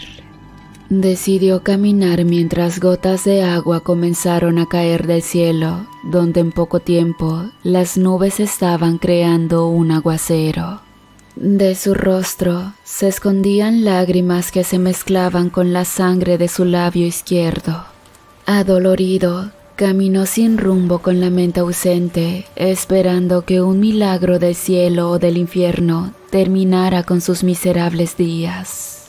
De repente, al irse acercando a un edificio abandonado, escuchó algo que le susurró en el oído izquierdo. Pensó que era parte del sonido de las gotas de lluvia que chocaban en el suelo, pero aquel ruido se volvió a escuchar y esta vez mucho más claro. «Ven aquí», le decía una voz suave y a la vez distorsionada. Sin juicio ni conciencia, caminó pareciendo un zombi tratando de llegar a la puerta del inmueble que se encontraba abierta. Esta se abría y cerraba con la fuerza del viento, y justo cuando estaba a punto de entrar, con su mano detuvo el movimiento, mirando que del interior completamente oscuro, alguien lo llamaba por su nombre. «Leandro, ven, acércate. Ven, ¿qué esperas?» La curiosidad del joven fue mayor. Ya no tenía nada que perder, porque desde el día de su nacimiento lo había perdido todo. Caminó siguiendo la voz en medio de la oscuridad. De repente, 2 luces comenzaron a brillar entre lo más oscuro de ese espacio. Y lentamente aquello que se iluminaba se iba acercando al chico, quien estaba de pie mirando con el cuerpo inerte. Cerró sus ojos porque pensó que tal vez Dios había escuchado sus súplicas y al fin iba a dejar de sufrir. Pero cuando un rayo de la tormenta cayó justo en la puerta del edificio, miró por medio de la luz del estruendo a un ser que parecía una persona con el rostro descarnado. Tenía traje de color negro que lo acompañaba con un sombrero y con un bastón se sostenía. Yo sé que tu vida ha sido miserable, pero puedo cambiar todo si tú deseas. ¿Quién eres tú? Soy quien te ha vigilado desde siempre y llegó la hora de cambiar tu destino, pero debes aceptar un trato sellado con tu propia sangre. ¿Cómo sé que puedes cambiar mi destino? Muy simple, solo debes poner aquí en este papel sellado una gota de tu sangre y a partir de este momento, toda tu vida va a cambiar para siempre. ¿Es verdad lo que me estás diciendo? Así es, solo hay una condición. El día que te pida algo muy importante, debes ceder sin excusa ni pretexto. De lo contrario, todo lo que siempre has anhelado se perderá para siempre junto con tu propia alma. Bueno, está bien. De todas maneras, no tengo nada que perder, así que no será difícil hacer lo que me pidas. Leandro colocó una gota de su sangre en aquel papel en blanco. Luego, varios rayos de la tormenta cayeron, detonando un sonido estruendo, y en cuestión de segundos, aquel ser desapareció. El joven cayó al suelo inconsciente hasta la mañana siguiente. Al siguiente día, despertó tendido en el suelo de un viejo edificio. Del interior volaban hojas de periódico y en una esquina había una bolsa negra que envolvía algo. Cuando vio aquel bulto, se acercó sigilosamente para ver qué contenía al interior, pero su sorpresa fue mayor al ver fajos de dinero envueltos con plástico transparente. La mente de Leandro comenzó a pensar que era verdad lo que le dijo aquel ser de la oscuridad, pues de la noche a la mañana había cambiado su vida por completo. Ahora era demasiado rico porque había mucho dinero en esa bolsa y no podía tener algún dueño. De inmediato se puso de pie y fue a recuperar su vivienda para instalarse nuevamente.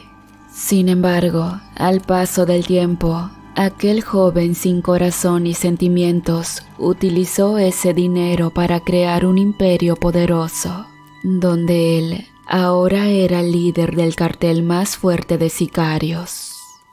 Contrató a personas para hacerles trabajos a los millonarios a cambio de cuotas mensuales muy costosas. Tenía dinero, poder y era respetado por personas de rango importantes. Sin recordar el trato que hizo con aquel ser, siguió disfrutando su vida cada vez más, hasta que un día conoció a la mujer que cambiaría su vida. Entre unas jóvenes que habían sido secuestradas para la trata de blancas, negocio que también tenía en su poder. Al ver a las muchachas que bajaban de una camioneta, miró una en especial de cabello negro, ojos azules y piel blanca. «Hola, ¿cómo te llamas?», le dijo a la joven levantándole el rostro. «Erin, me llamo Erin, señor». En esos momentos los ojos azules de Erin se clavaron con la mirada de Leandro, quien en un segundo quedó flechado por la hermosura de la joven. Pero conforme iba creciendo en su interior un nuevo sentimiento, aquella voz que le susurró en el viejo edificio se hizo presente. Recuerda el trato. Sacudiendo la cabeza para evitar escuchar esa frase, ordenó llevar a las jóvenes al cuarto que era especialmente para ellas, a excepción de la chica de los ojos azules, Ella se quedó para después indicar que debía acompañarlo adentro de su lujoso recinto. La mansión de Leandro era enorme, con arcos tallados en piedra que daban un detalle exótico a la residencia.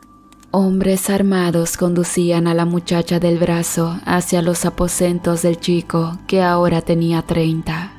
Ya no era aquel jovencito de 16, porque con el paso del tiempo se había convertido en un hombre frío y sobre todo cruel.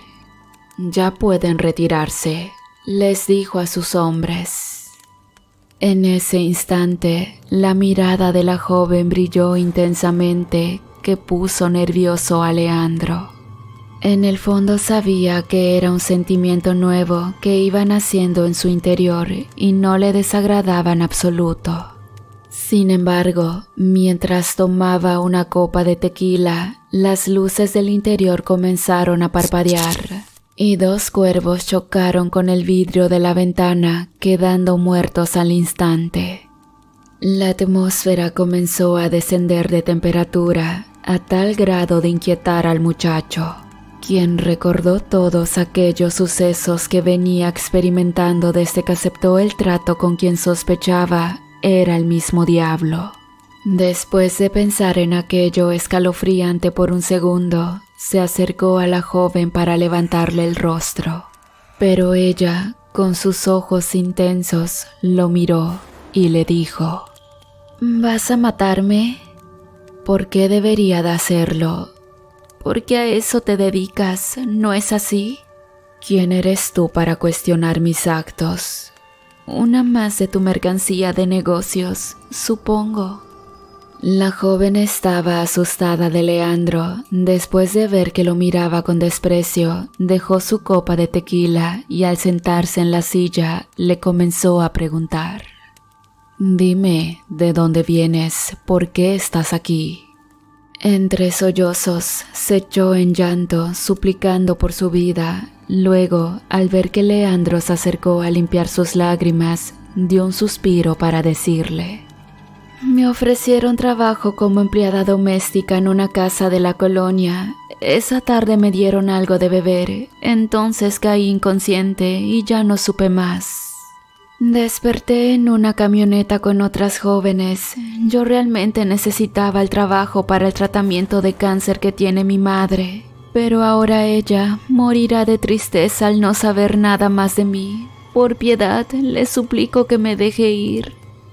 Leandro quedó conmovido por la hermosa joven, pero en esos momentos sintió una fuerte punzada en la cabeza y justo en la puerta de su despacho, ahí estaba el ser de la oscuridad con quien hizo el trato.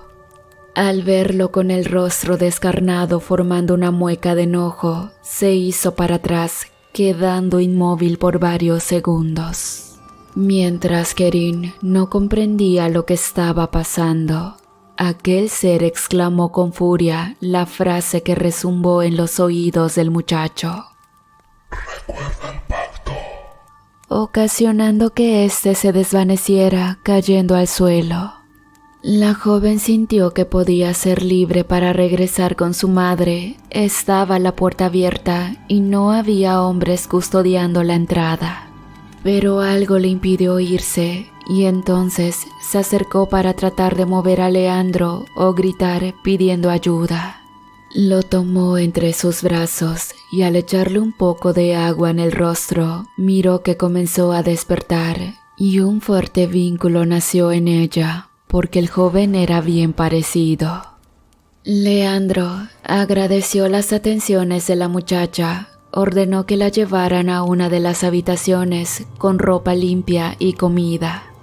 Desde ese momento, él se comenzó a acercar a ella, y aunque la joven en un principio se resistió al sentimiento que pronto nació entre los dos, no pudo evitarlo y a pasar el tiempo, los dos se enamoraron. Leandro dejó que Kerin visitara a su madre. Él pagó su tratamiento para el cáncer en los mejores hospitales, ganando la lucha que le devolvería la salud. Era una etapa de felicidad donde al parecer lo tenía todo, la riqueza, el poder y sobre todo el amor. Después de llevar una relación juntos, el joven decidió pedirle matrimonio a la joven, pues deseaba que ella fuera su esposa y la dueña de su riqueza y fortuna.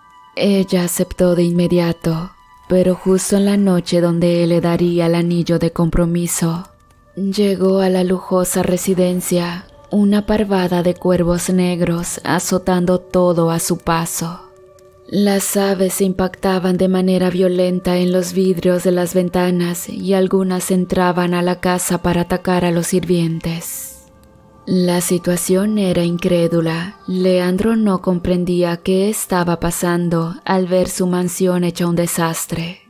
Furioso, mandó a traer a sus hombres para que terminaran con esas molestas aves. Pero al momento de dar aviso, éstas se retiraron, quedando solo aquellas que habían muerto por los impactos. Erin, desconcertada por aquella escalofriante escena, corrió hacia Leandro asustada porque en el comedor donde se encontraban cenando, justo en la ventana, había aparecido una sombra de un hombre, alto como de 2 metros, pero tenía los dedos de las manos extremadamente largos. Erin apenas si podía articular una palabra, y justo cuando el joven trataba de descifrar lo que ella quería decir, el impacto de una bala perdida entró en la espalda de la joven. Leandro miró cómo la mujer que amaba se desvanecía en sus brazos, mientras que en la puerta de su residencia, ahí estaba el ser que había mirado en el viejo edificio. La presencia traía el mismo traje gris, sombrero del mismo color y de su rostro descarnado le brillaban intensamente sus ojos. En sus manos traía un papel que fue desenrollando a medida que avanzaba hacia el muchacho que se encontraba en el suelo sosteniendo a Erin que se desangraba. «¿Qué es lo que quieres?», preguntó con los ojos en llanto. A ella levantó su mano señalando a la joven que yacía en el suelo. «Imposible, yo la amo», exclamó desafiando a la presencia que venía a reclamar la cuota que el joven debía pagar por todo el poder y riqueza que había disfrutado.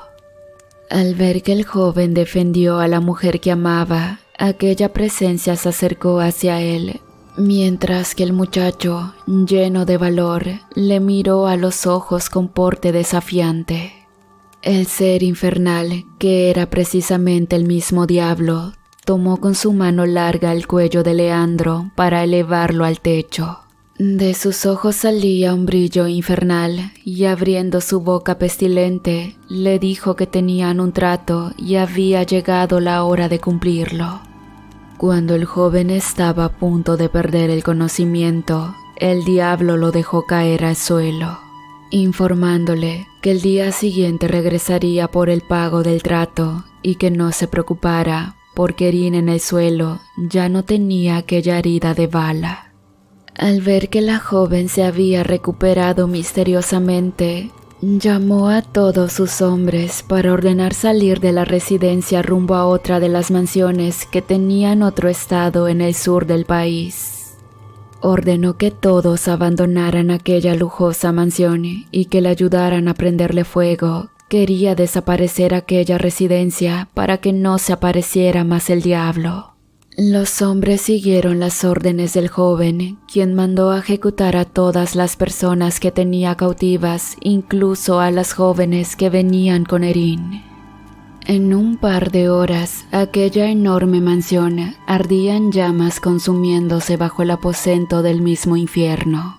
Leandro llevó a Erin en una de las camionetas y escoltados por varios convoys armados salieron a toda velocidad de aquel lugar para dirigirse al sur del país.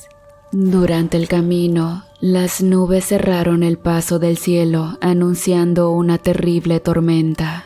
Una masa de neblina espesa inundó toda la atmósfera de la carretera, provocando que los choferes manejaran a ciegas. porque ni las luces dejaban ver el frente a quien conducía. Las camionetas blindadas se volaban los topes, haciendo rechinar cada una de las llantas, y de pronto, a lo lejos, mediante las luces, Leandro miró una fila de ciervos que iban cruzando lentamente la carretera. Sin embargo, algo ocurrió en el momento que uno de aquellos animales se detuvo mirando fijamente al joven con unos ojos rojos y brillantes. De repente, se abalanzó hacia el parabrisas del auto, golpeándolo con sus enormes cuernos.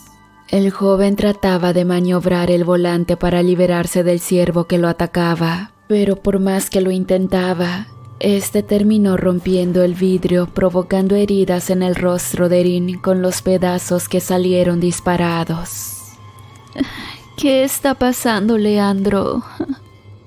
Leandro sacó su arma para apuntar al ciervo que lo atacaba. Después llamó a sus hombres por la radio, pero de manera extraña, estos habían desaparecido. Se encontraban en medio de la nada, ciegas por la espesa neblina.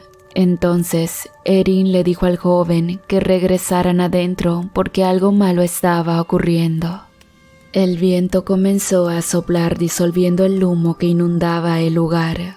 Cuando éste se había disipado por completo, bajo la luz de la luna, Leandro miró al diablo, que estaba de pie a unos cuantos metros. Tenía las manos metidas en las bolsas de su abrigo gris. Caminó sonando el tacón de sus elegantes zapatos hacia donde se encontraban los dos jóvenes.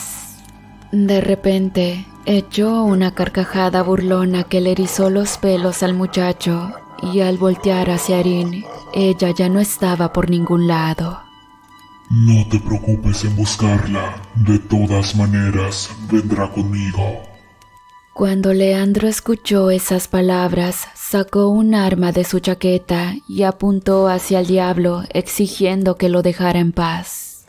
Él, por su parte, lo miró burlándose una vez más, porque ambos sabían perfectamente que ningún arma podía dañar al Señor de la Oscuridad. El joven, al sentirse desesperado, comenzó a detonar su arma hacia el cuerpo del diablo, mientras que la neblina comenzaba a cubrirlo para desaparecer por completo.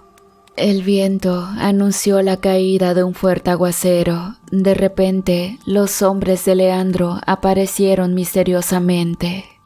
Cuando las camionetas se detuvieron, la neblina se disipó en el espacio, apareciendo el diablo de pie sin moverse. Entonces, los sicarios sacaron sus armas apuntando hacia Leandro, esperando la orden del diablo. «Muchachos, ¿qué les sucede?», preguntó el joven alterado. Cuando se iluminaron los ojos del diablo, las armas detonaron los primeros disparos, y justo cuando una bala iba directo al corazón de Leandro, apareció Erin para protegerlo, cayendo herida en sus brazos. «No puedo dejar que mueras, mi amor. Debes vivir para poder ser feliz. Cambia de vida. Puedes volver a empezar si le pides perdón al Creador. Sé que Él te perdonará», dijo la muchacha mientras su espalda se teñía de color rojo. Leandro, al ver que su amada yacía en sus brazos con sus últimos alientos, lleno de odio, miró al diablo, quien permanecía inmóvil con la cabeza agachada. Movía los dedos de sus manos, de los cuales salían unas enormes uñas puntiagudas. Luego, nuevamente la neblina lo ocultó en la oscuridad de la noche. «No puedo dejar que mueras. Por favor, no me dejes». «Ya es muy tarde para eso, pero quiero que sepas que te amo». La joven dio su último aliento en los brazos de Leandro, quien pegó gritos desgarradores de dolor, apretando en su pecho el cuerpo sin vida de la hermosa joven. Sin embargo, en esos momentos, la masa de neblina se comenzó a disipar en el espacio, y cuando Leandro levantó la mirada hacia el diablo, ahí estaba él, y a su lado se encontraba Erin. Se dieron la vuelta siguiendo el camino de la carretera en la oscuridad para desaparecer en cuestión de segundos. Al paso de los días, el joven donó toda su fortuna millonaria a centros de beneficencia. Fue repartido a diversas asociaciones como donativos anónimos. Se quedó sin nada, tal y como había vivido los primeros años de su vida. El diablo no volvió a aparecer jamás, mientras que en su casa modesta, la cual había comprado después de donar toda su fortuna, tenía un altar especialmente para recordar a su amada Erin, y todos los días rezaba por la liberación de su alma. Nunca logró estar en paz. El trato que había hecho la atormentaba todos los días, por lo que sin pensarlo, decidió integrarse a Dios, tratando de liberar los pecados de su alma. De esta manera, luchaba todos los días orando para que Dios la ayudara a liberar el alma de Erin, que por un trato que tenía que pagarle el diablo, estaba condenada a sufrir en los aposentos del mismo infierno, sin posibilidad de tocar las puertas del cielo. Hola, ¿qué tal queridos amigos, querida comunidad? Espero que hayan disfrutado muchísimo de este relato y como siempre, aprovechando el espacio, quiero mandar un saludo especial para el miembro de la comunidad, Pedro Cleto de León 6154. Te agradezco muchísimo todo el apoyo, espero que estés bien, saludos.